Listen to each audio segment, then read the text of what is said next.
December 17th, 1943. Blanc, Michigan. Snow fell across the proving grounds of the General Motors testing facility as engineer Harold Klein watched a Sherman tank crawl across frozen ground under a weight it was never meant to carry. 41 tons, nearly 11,000 pounds more than the standard M4A3. The test machine groaned, its suspension compressed to the breaking point, tracks churning through ice and mud. Klein stood with his clipboard, recording every sound, every shudder, every sign that this impossible idea might actually work. Behind him, military observers from the Ordnance Department watched in silence. They needed an answer. Could the humble Sherman, already being destroyed by German guns across North Africa and Italy, be transformed into something that could survive the coming invasion of Europe? If you're enjoying this deep dive into the story, hit the subscribe button and let us know in the comments from where in the world you are watching from today. The tank completed another circuit, 500 miles over terrain that would cripple lesser machines. Klein's pencil scratched across paper, documenting what everyone could see but hardly believed. No catastrophic failures, no broken axles, no transmission explosions. The chassis held. The Ford V8 engine kept running. Against all reasonable expectation, the Sherman could carry the weight of heavy armor. The question was no longer if it could be done, but whether it should be, and whether 254 tanks built in desperation could change the calculus of survival in the most brutal theatre of the war. 3 months earlier, October 1943, a British engineering team sat across from American ordnance officers in a Washington conference room that smelled of coffee and frustration. The conversation was blunt. Michael Dewar, representing the British tank mission, laid photographs on the table.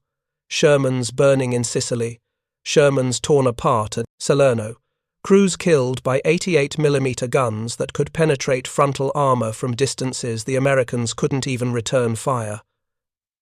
"We need an assault tank," Dewar said, his voice carrying the weight of men who'd watched their allies die in machines built for a different war. Something that can lead infantry through prepared defenses. Something that won't burn the moment a German anti-tank gun finds it. The Americans knew he was right. They'd seen the same reports, read the same after-action summaries. Standard Shermans had frontal armor between 50 and 63mm thick. The German 88 could punch through that from 2,000 meters away. The Panther's 75mm gun was almost as deadly. Even the upgraded 76mm Sherman gun, just entering production, wouldn't solve the fundamental problem. American tanks were dying faster than they could be replaced, and the crews inside them had no illusions about their chances. But building a truly heavy tank, something comparable to the German Tiger or the experimental T-26 Pershing, would take years. Years the Allies didn't have. D-Day was coming. The invasion of Fortress Europe was inevitable, and when it came, American tankers would be climbing onto beaches defended by the most lethal anti-tank weapons ever deployed. What about up-armoring the Sherman? Someone suggested. The idea wasn't new.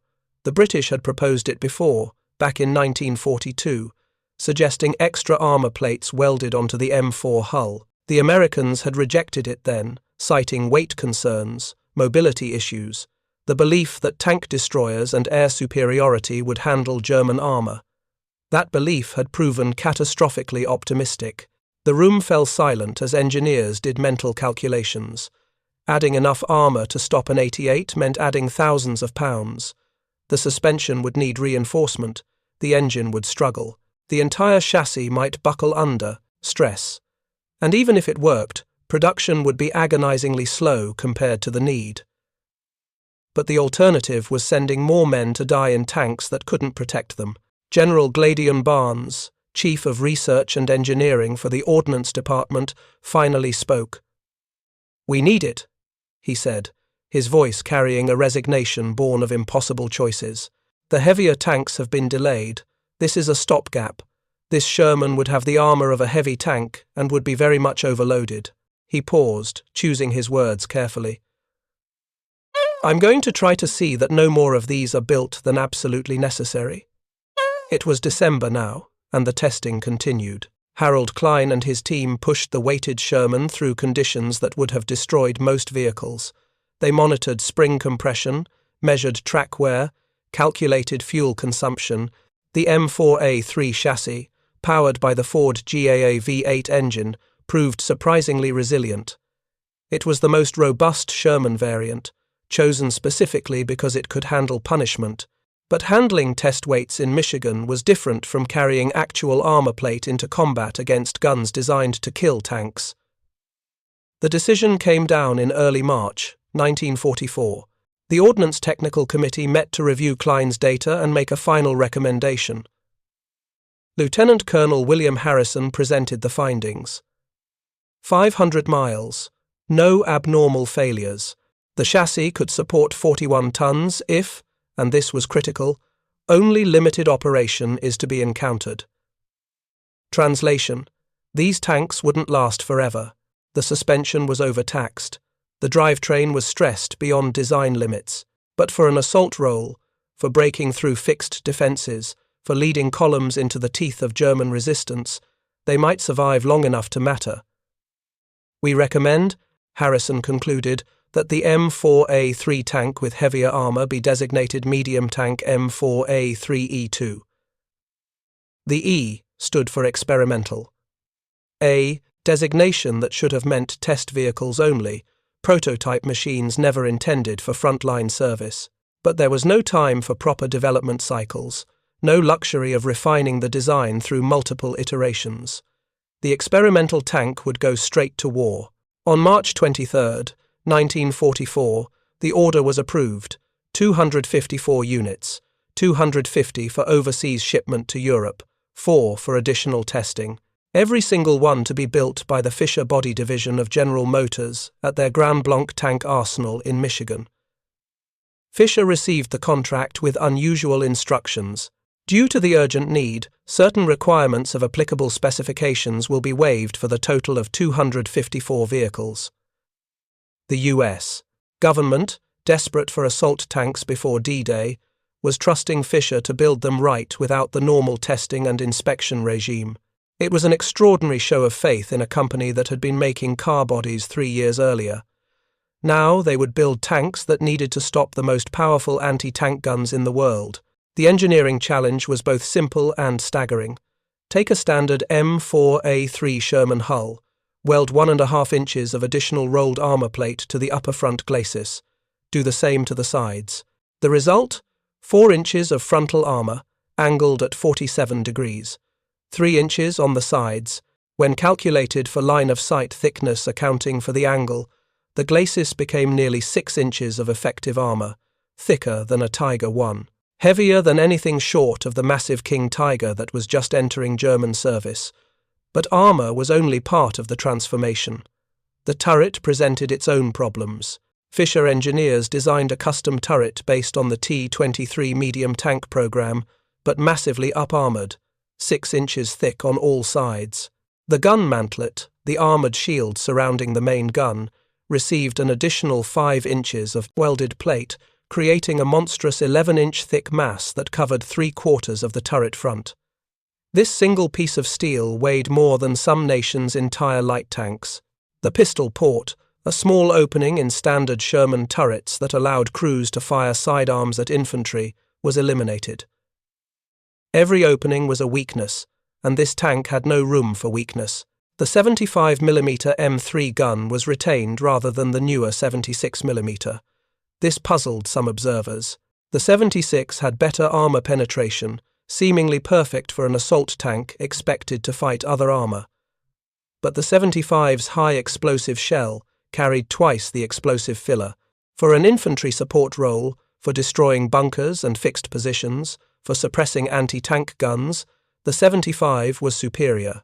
The Jumbo, as crews would later nickname it, wasn't designed to hunt tigers. It was designed to survive them while clearing paths for the infantry following behind. Weight became the central problem, 42 tons fully loaded. The standard Sherman's vertical volute. If you're enjoying this deep dive into the story, hit the subscribe button and let us know in the comments from where in the world you are watching from today. Spring suspension groaned under the burden. Engineers knew the springs would break more easily, that crews would need to baby the tank over rough terrain. To compensate, Fisher added extended end connectors to the tracks, metal extensions called duckbills that widened the tracks and distributed weight over a larger area. Ground pressure dropped to 14.2 pounds per square inch, actually slightly lower than a standard Sherman. The tank wouldn't sink into soft ground, but those springs would still fail if pushed too hard. The final drive ratio was increased to 3.36 to 1, giving the Ford engine more mechanical advantage to move the massive weight. Top speed dropped from 26 miles per hour to 22. Acceleration suffered. The tank wouldn't win any races, but it would climb a 60% slope, cross a 7.5-foot trench, ford, 3 feet of water. It could go anywhere a standard Sherman could go, just slower and with more mechanical sympathy required from the crew. Production began in May 1944. The Fisher body plant in Blanc transformed from building standard M4A3S to fabricating these armoured fortresses. Welders worked around the clock, laying bead after bead of filler metal to attach the additional armour plates. Quality control inspectors checked every weld, knowing that a single failure could mean the difference between a shell bouncing off or penetrating through. The first 40 M4, a 3E2S, rolled off the line in May, 110 more in June. The final 104 in July. 254 tanks built in 3 months, a production miracle by any standard, though pitifully small compared to the tens of thousands of standard Shermans being manufactured. Unit number 50326 arrived at Chrysler's Tank Laboratory in Highland Park, Michigan on June 8. Endurance testing resumed, this time with a fully armoured vehicle rather than weighted ballast. 400 miles later, one spring had broken. Concerning, but not catastrophic. The same low-mileage failures occurred in standard-weight Shermans. The jumbo was fragile, but no more so than feared. The tank was then shipped to Aberdeen Proving Ground in Maryland for ballistic testing. Engineers needed to know if all this weight actually stopped what it was supposed to stop. The 88mm gun was the standard. If the jumbo could resist that, it could resist almost anything short of the newest German heavy guns. Test crews fired German 88mm ammunition captured from North Africa and Italy, the same Pesgre 39 armour-piercing shells that had destroyed hundreds of Allied tanks.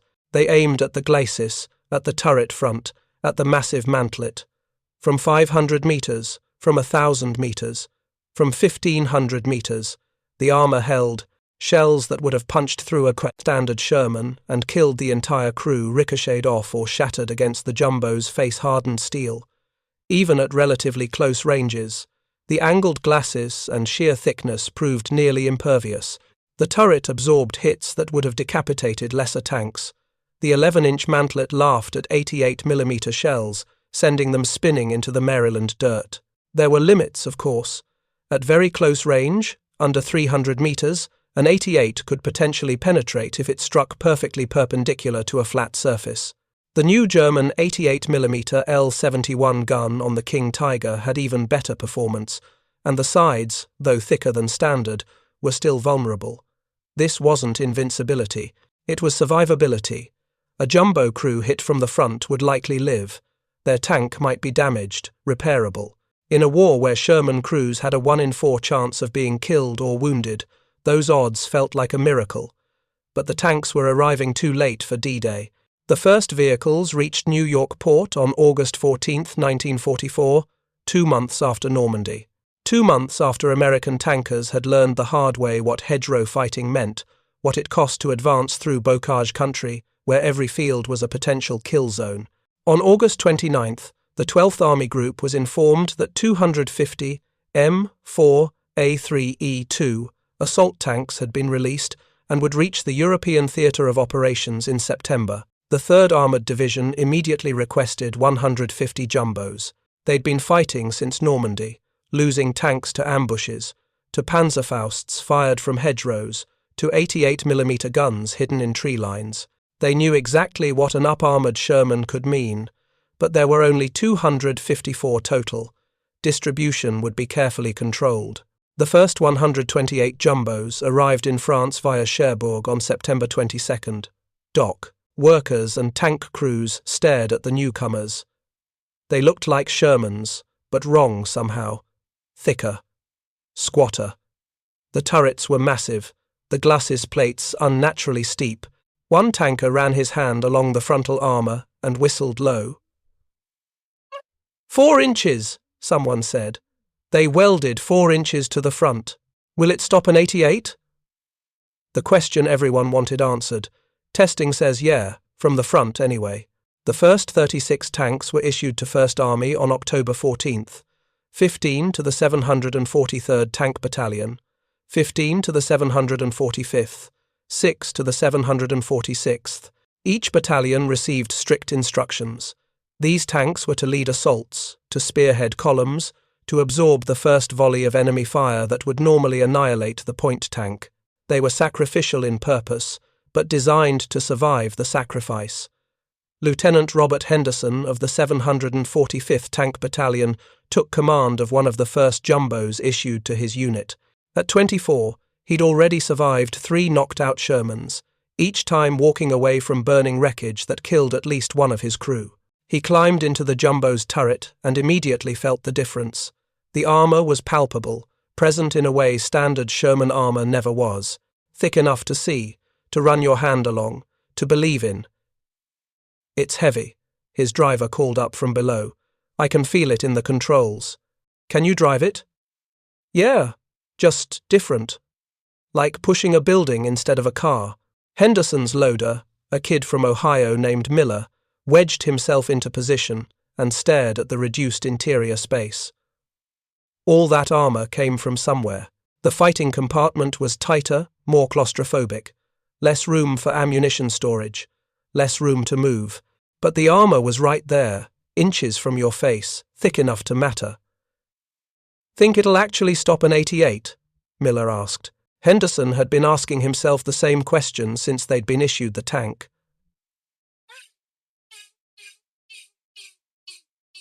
Testing was one thing. Combat was another. Paper specifications couldn't account for the terror of hearing a German gunfire, the eternal second waiting to see if the shell would punch through, the sound of metal on metal that meant death or survival. We're about to find out, Henderson said quietly. Because 300 miles to the east, German forces were preparing their own answer to the Allied advance. They'd watched Sherman after Sherman burn under their guns. They'd grown confident, comfortable in their technical superiority. The new American tanks looked different, sure. Thicker armour, modified turrets.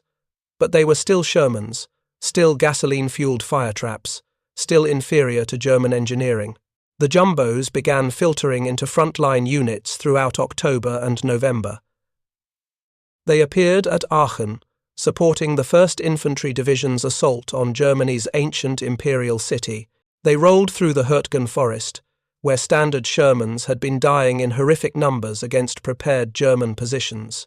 They led columns through villages where every window might hide a Panzerfaust team, where every crossroads was pre-registered by 88mm guns. And slowly, reports began filtering back. A jumbo from the 743rd Tank Battalion took 4 direct hits from an 88mm gun at 800 metres near Fraunhofen, Germany. 4 hits. The tank was disabled, transmission damaged, but the crew walked away, every single one of them alive. In a standard Sherman, the first hit would have penetrated, the second would have been redundant, fired into an already burning wreck. Another jumbo led an assault through Langerwehe, gateway from the Hürtgen forest. German anti-tank guns opened fire from prepared positions. Shells struck the glacis, the turret, the massive mantlet. Sparks flew, metal screamed. The tank kept moving, firing back, clearing the way for infantry following behind. The crew reported the impacts like hammer blows, stunning but not lethal. Like being inside a bell that someone kept striking, terrifying, disorienting, but survivable. Tank commanders who'd spent months watching their friends die in burning Shermans began requesting jumbos, not because they were better tanks in every way they weren't. The 75mm gun was inadequate against heavy German armour. The reduced speed made them vulnerable to flanking. The suspension was fragile, but they kept crews alive. And in a war of attrition, where trained tank crews were becoming increasingly valuable, survival mattered more than kill ratios. By late November, American armor doctrine was shifting around the jumbos. Standard practice had been to advance in columns, ready to fan out when contact was made. Now jumbo-equipped units led with the assault tank at the point. Let it absorb the first shot, let its armor reveal enemy positions. Then the standard Shermans behind could maneuver, flank, destroy the German guns before they could reload. It wasn't elegant. It wasn't the armored warfare the cavalry generals had envisioned. It was pragmatic, brutal mathematics. Trade the jumbo's armor for information. Trade hits against thick steel for the seconds needed to locate and destroy the enemy. Sometimes the jumbo was disabled, sometimes the crew still died, but more often than not, they survived, and that made all the difference. Then came December, 1944, the Ardennes, the last great German offensive in the West, the Battle of the Bulge, and one jumbo in particular was about to write its name into history. December 15th, 1944, the Ardennes Forest, Belgium. In the frozen pre-dawn darkness, 250,000 German soldiers prepared to launch Operation Watch on the Rhine, Hitler's desperate gamble to split the Allied armies and recapture the port of Antwerp. The plan required speed, surprise, and the annihilation of American forces holding a thinly defended sector of the Belgian-German border. What the plan didn't account for was one small Belgian town called Bastogne, or the American paratroopers who would refuse to surrender it, or the relief column that would fight through 5 miles of German lines to reach them, or the tank that would lead that column, bumper number C6, nicknamed Cobra King by its crew. First Lieutenant Charles Boggess sat in the commander's position of his M4A3E2, watching his breath fog in the cold air inside the turret. At 25, he'd already survived more combat than most men see in a lifetime. Tank commander was a position with a short life expectancy. The Germans knew to target the command tank first, but Boggess had learned to fight smart, to use terrain, to strike fast and withdraw before enemy guns could find his range. Now, December 26, he was preparing for the kind of mission that made smart tactics irrelevant. General George Patton's Third Army had raced 150 miles in 90 hours to reach the Bulge.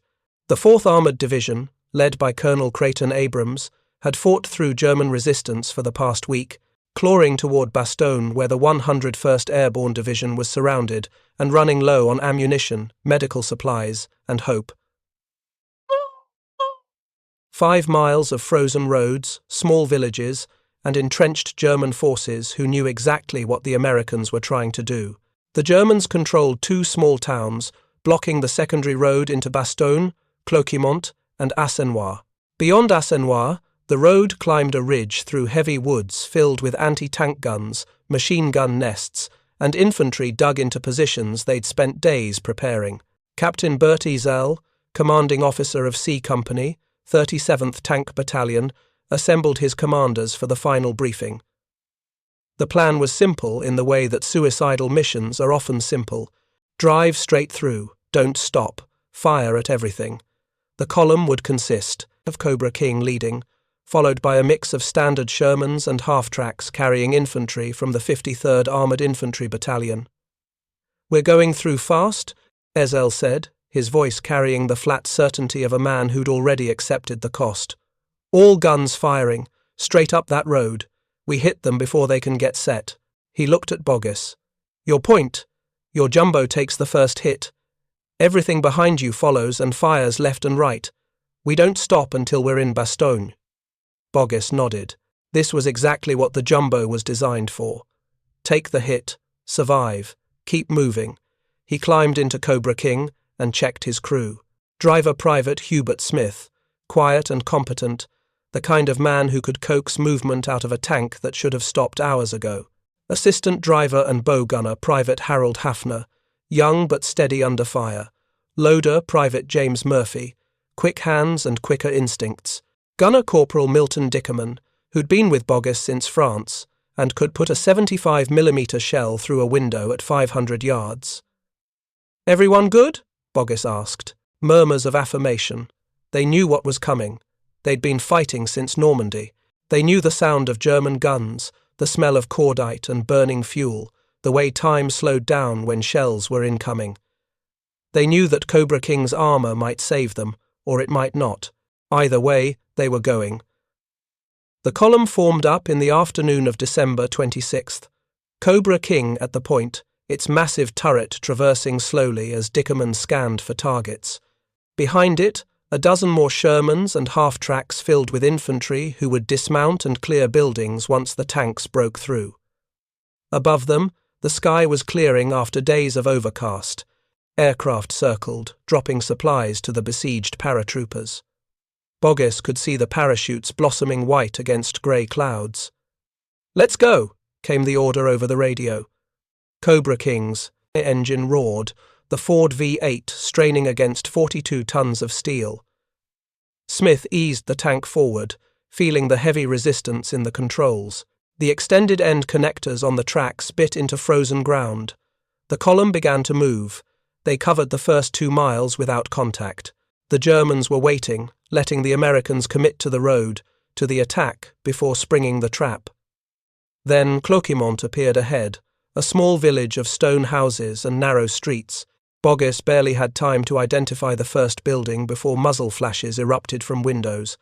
Machine gun fire rattled against Cobra King's armor like hail on a tin roof.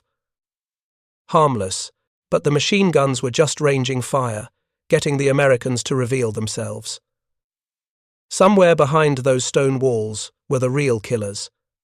Anti-tank guns, Panzerfausts, maybe even a tank or self-propelled gun. "Target, building, 11 o'clock, Dickerman called. "Fire." The 75mm gun crashed, the recoil rocking Cobra King backward.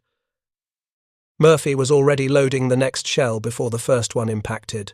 The building's wall exploded in a shower of stone and dust. Dickerman fired again, and again. The 75 wasn't meant to be used like a machine gun, but that's exactly what they were doing. 21 rounds in a few minutes. Murphy's hands were a blur, grabbing shells from ready racks, slamming them into the breech, watching Dickerman fire almost before the breech was locked. Standard Shermans behind them fired left and right, raking buildings with machine gun fire and high explosive shells. The half-tracks followed, infantry preparing to dismount. But Cobra King didn't slow. Boggess had his orders. Straight through, don't stop. An anti-tank gun fired from a concealed position. The shell hit Cobra King's glacis with a sound like a god's hammer striking an anvil. Inside, the crew felt the impact through their bones, their teeth, their entire skeletons. The world stopped for a bone, frozen instant as everyone waited to see if they were dead. The armor held. Smith kept driving. Dickerman traversed toward the gun's muzzle flash and fired. The anti-tank position vanished in smoke and fire. Cobra King rumbled past burning German equipment and ran straight into Assenoir. This was the real fight. Assenoir was larger, better defended, and the Germans knew it was the last barrier before Bastogne. They'd prepared positions throughout the town, turned every building into a strongpoint. As Cobra King entered the outskirts, hell opened up from every direction. Machine guns, anti-tank guns, Panzerfausts launched from second-story windows, artillery shells dropping from pre-registered coordinates. The noise was beyond description, a continuous roar of explosions and gunfire that made communication almost impossible. Boggess couldn't hear his own orders over the radio. He fell back on hand signals, pointing toward targets, trusting Dickerman to see them and fire. Another hit against the turret, then another against the right track. Cobra King shuddered but kept moving. The duckbills absorbed impacts that would have thrown the track on a standard Sherman. Smith wrestled with the controls, fighting to keep the tank moving in a straight line as shells exploded around them. "Straight ahead!" Boggess screamed. "Full speed!" They weren't supposed to stop. Azel's orders were clear. The moment they stopped, they died. Even a jumbo couldn't survive concentrated fire from multiple directions. The armor would eventually fail. A track would break. The engine would be hit. They had to keep moving, had to break through before the Germans could coordinate their fire. The road climbed toward the ridge. Heavy woods on both sides, perfect terrain for ambush. Boggis saw movement between the trees, infantry, anti-tank guns being repositioned, more targets than they could possibly engage. But behind Cobra King, the rest of the column was fighting through Assenois, expanding, the breach, clearing buildings. The plan was working, barely, at a cost being paid in blood and burning vehicles.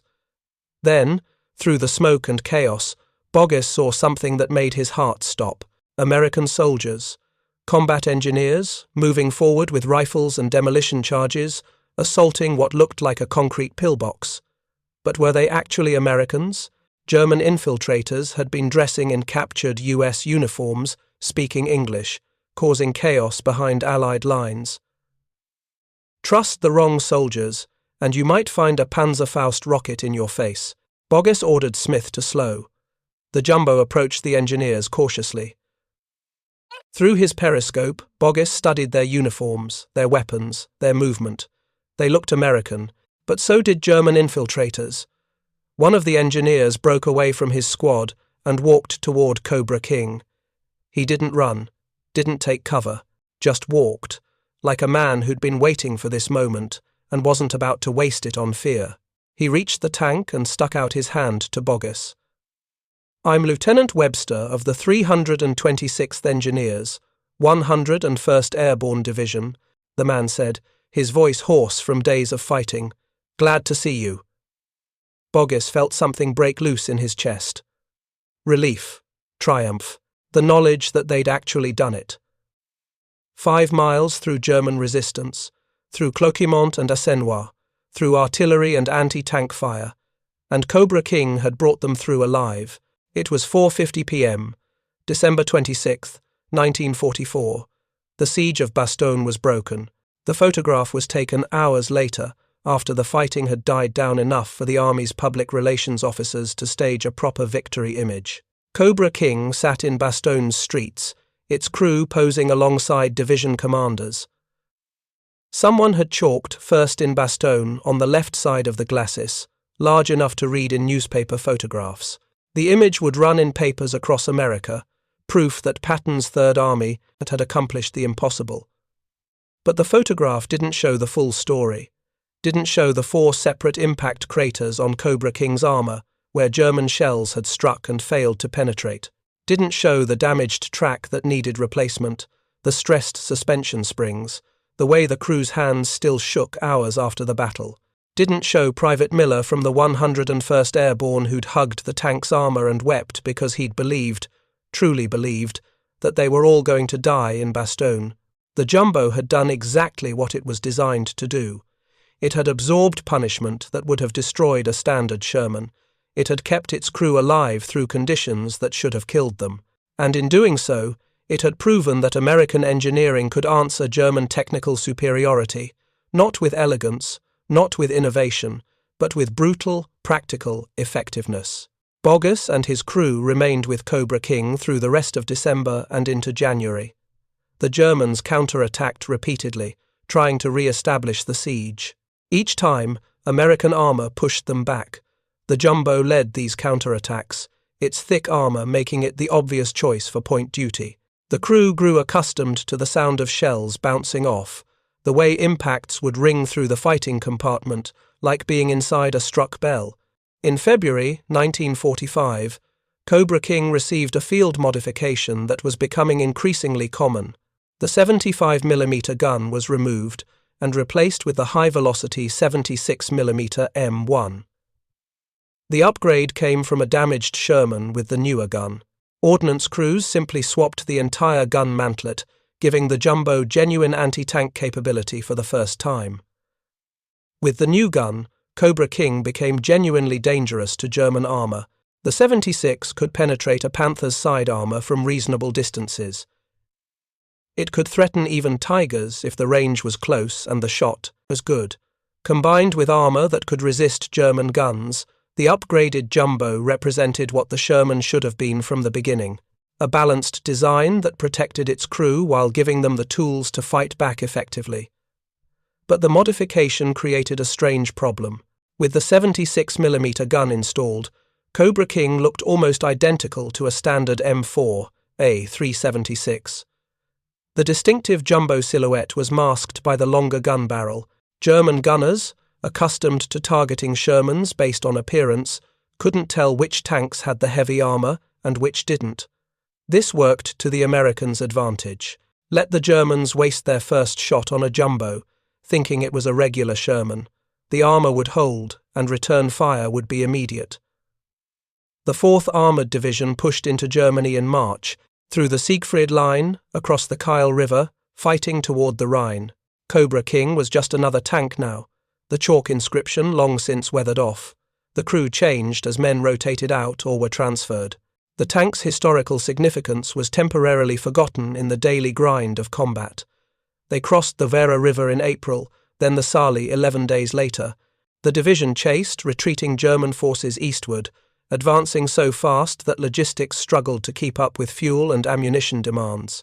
On May 7, 1945, they were in Písek, Czechoslovakia, when word came through. Germany had surrendered. The war in Europe was over. Cobra King survived the war. Not every jumbo did. Of the 254 built, dozens were destroyed in combat. Not because the armor failed, but because no amount of armor could protect against every threat. A lucky shot to the thinner side armor. A track blown by a mine, immobilizing the tank so German guns could work on it until something gave way. Crews who pushed their luck too far, who forgot that survivable didn't mean invincible. But the kill ratio was staggering. For every jumbo destroyed, German forces had expended dozens of shells that would have killed standard Shermans with a single hit. The Germans learned to fear the thick turret Shermans, to concentrate fire on them, to try to disable them before they could close range. This attention, this focus on the jumbos, saved countless standard Sherman crews who could maneuver and attack while German guns were focused elsewhere.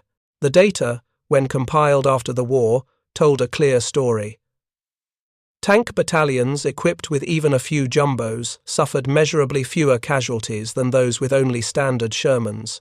The difference wasn't dramatic, maybe 10 to 15%, but in a war measured in thousands of tank losses, that percentage represented hundreds of crews who lived instead of died. Yet the jumbo program was never expanded. 254 tanks, less than 1% of total Sherman production. The reasons were complex. The M26 Pershing heavy tank was finally entering service by late 1944, offering better armor and a 90mm gun. Production capacity was limited, and perhaps most importantly, the war was clearly turning in the Allies' favor by the time the jumbos proved themselves. Why invest in a stopgap measure when victory seemed inevitable? General Gladion Barnes, who'd been skeptical of the program from the beginning, was proven partially right. The jumbo was overloaded. The suspension was fragile. The design was a compromise born of desperation rather than sound engineering principles. But he was also wrong about something fundamental. The tanks worked. They saved lives. And in the end, that mattered more than engineering purity. After the war, most jumbos were scrapped or converted to other uses. The armor that had saved so many crews was cut apart for scrap metal. The turrets were removed, the hulls stripped. A few were kept as training vehicles. Fewer still became monuments, static displays at military bases where their historical significance was gradually forgotten. Cobra King itself disappeared into obscurity. After serving as a monument at various U.S. Army bases in Germany, it sat largely unnoticed at Rose Barracks in Vilsek, weathering and rusting. Decades passed. The crew who'd broken through to Bastogne, aged, retired, passed away. The tank that had made history became just another neglected monument, its identity lost. Then, in May 2001, Army Chaplain Keith Good was documenting monument tanks at U.S. bases in Germany. He recorded serial numbers, registration numbers, photographed identifying features. One tank at Vilsek caught his attention. The hull configuration was unusual. The turret was too thick for a standard Sherman. He copied down the serial number and sent the information to the G104 Sherman Interest Group in the United States. Researchers cross-referenced the serial number with wartime production records. Tank Number C6 of the 37th Tank Battalion, 4th Armoured Division. The first tank into Bastogne, Cobra King. The tank that had been assumed lost or destroyed was sitting in Germany, forgotten but intact. The discovery triggered a complex negotiation between the US Army, the German government, and preservationists who wanted to save the tank. Eventually, in 2009, Cobra King was shipped to the Patton Museum at Fort Knox, Kentucky, for restoration. The goal wasn't to make the tank operational, but to preserve it exactly as it had been during the bulge. Restoration workers found the original chalk inscription, first in Bastogne, under layers of paint on the right side of the hull, barely visible but unmistakable. They found impact marks on the armour, craters where German shells had struck and failed to penetrate. And inside, they found evidence of a fire that had burned through the interior sometime after 1945, damage that was stabilized but left unrestored as part of the tank's history. The exterior was restored to its December 1944 appearance. The 75mm gun, the configuration Cobra King had carried during the relief of Bastogne. The duckbill track extensions, the specific markings and stencils applied at Fisher Body's Grand Blanc plant. Every detail researched from period photographs and technical manuals. Today, Cobra King sits in the National Museum of the United States Army at Fort Belvoir, Virginia. Visitors can see the thick armor that stopped 88mm shells, can run their hands along the glacis that absorbed hits meant to kill, can stand where Lieutenant Boggess stood on December 26, 1944, and imagine what it felt like to lead a column through 5 miles of enemy fire in a tank that wasn't supposed to exist. The M4A3E2 Jumbo Sherman represents something unique in military history. Not a wonder weapon, not a technological revolution, but a pragmatic answer to an immediate problem. American engineers looked at the limitations of their main battle tank and asked a simple question: can we make it survive? The answer required no new alloys, no revolutionary metallurgy, no scientific breakthroughs, just the willingness to add weight, to sacrifice speed and mobility, to accept increased mechanical stress in exchange for crew survival. The willingness to trust that American industrial capacity could build enough tanks to afford specialization, even if only 254 specialized vehicles. It required faith in welders at the Fisher Body plant who'd been building car bodies before the war and now laid perfect beads on armor plate that men's lives would depend on. Faith in test engineers like Harold Klein who pushed tanks to failure so the production models wouldn't fail in combat. Faith in crews like Boggess and his men who climbed into experimental vehicles and drove them into the teeth of German defenses. The Jumbo wasn't perfect. Its 75mm gun was inadequate against heavy German armor until the field modification to 76mm. Its suspension was overtaxed and prone to failure. Its reduced speed made it vulnerable to flanking attacks. Its limited production meant most Sherman crews never saw one, never benefited from its protection.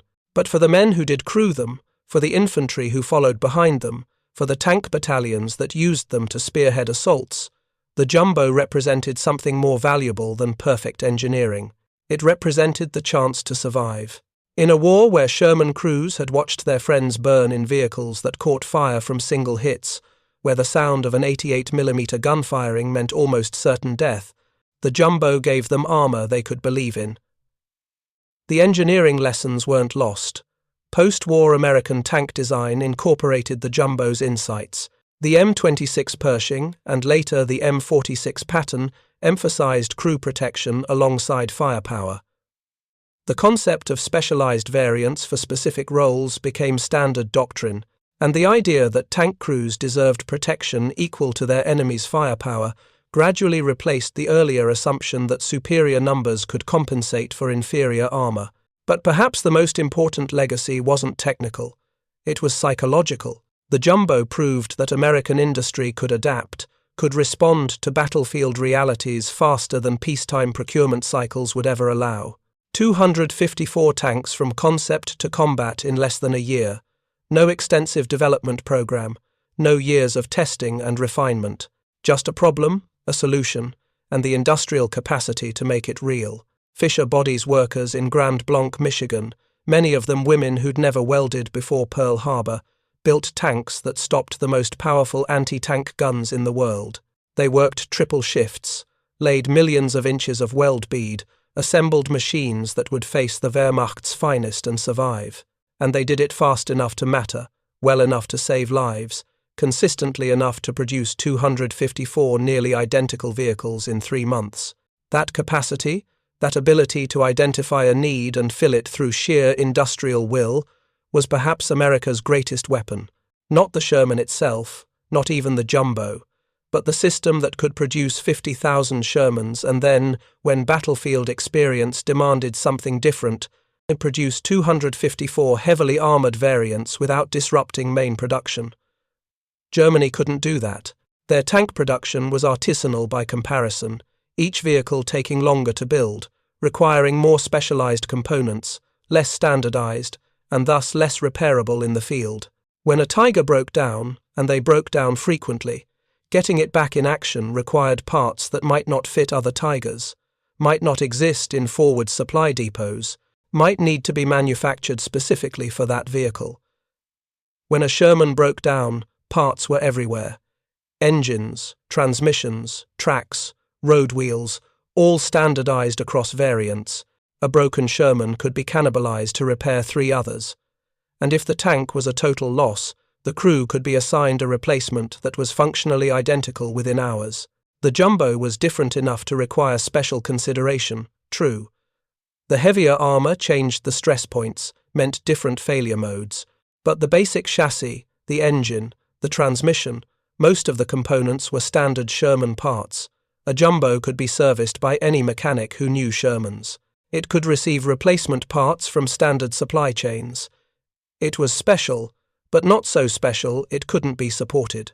This philosophy, build reliable rather than perfect, build maintainable rather than optimal, build enough rather than just sufficient, this was the arsenal of democracy at work, and nowhere was it more clearly demonstrated than in the jumbo program. A recognition that the perfect was the enemy of the good, that 254 adequate assault tanks delivered in time for the bulge were worth more than 1,000 perfect heavy tanks that wouldn't arrive until after the war ended. The crews understood this instinctively. They didn't love the jumbo the way some tankers loved the later Easy 8 Shermans with their smooth ride and improved firepower. They didn't fetishize it the way people fetishized German Tigers. They appreciated it, respected it, trusted it to do its job, which was keeping them alive long enough to do theirs. Lieutenant Henderson, who'd received one of the first jumbos issued to the 745th Tank Battalion, survived the war. He walked away from 2 more knocked-out tanks, including the jumbo that took 4 88mm hits near Fraunhofen.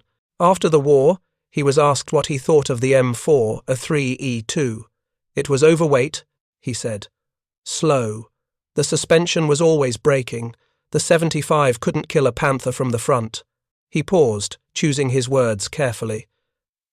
But I'm alive to complain about it, so are most of my crews. That's what it was built for, and it did the job. That simple statement encapsulates the jumbo's legacy better than any technical specification or after-action report. It did the job. Not perfectly, not elegantly, but adequately, reliably, often enough to matter. In a war where adequate and reliable beat perfect and rare, that was enough. The story of the M4, a 3E2 jumbo Sherman, is not the story of a superweapon that changed the war. It's the story of engineers and workers and soldiers doing what needed to be done with what they had available. It's the story of welders in Michigan and test drivers in Maryland and tank crews in Belgium, all contributing to a solution that was never meant to be permanent, was never intended to be beautiful, but absolutely needed to work. And it worked. For 254 tanks, for the crews who drove them, for the 10 infantry who followed them. For the defenders of Bastogne who watched Cobra King roll through German lines and knew they weren't alone anymore. The 88mm gun remained deadly throughout the war. German armour remained superior in many technical respects. The Sherman, even the jumbo variant, never achieved the individual tank versus tank dominance that German propaganda and post-war mythology would attribute to Tigers and Panthers. But the jumbo proved something more important than individual superiority. It proved that protection mattered, that crew survival enabled experience, that experienced crews were worth their weight in armor plate, that the Americans could, when necessary, build a tank the 88 couldn't kill from the front, and sometimes, in the frozen forests of the Ardennes, or the rubble of German cities, or the 5 miles of hell between Clochimont and Bastogne, that was exactly what made the difference between victory and defeat, between survival and death, between a crew that walked away from a knocked-out tank and a crew that never walked anywhere again. Thank you for watching. For more detailed historical breakdowns, check out the other videos on your screen now, and don't forget to subscribe.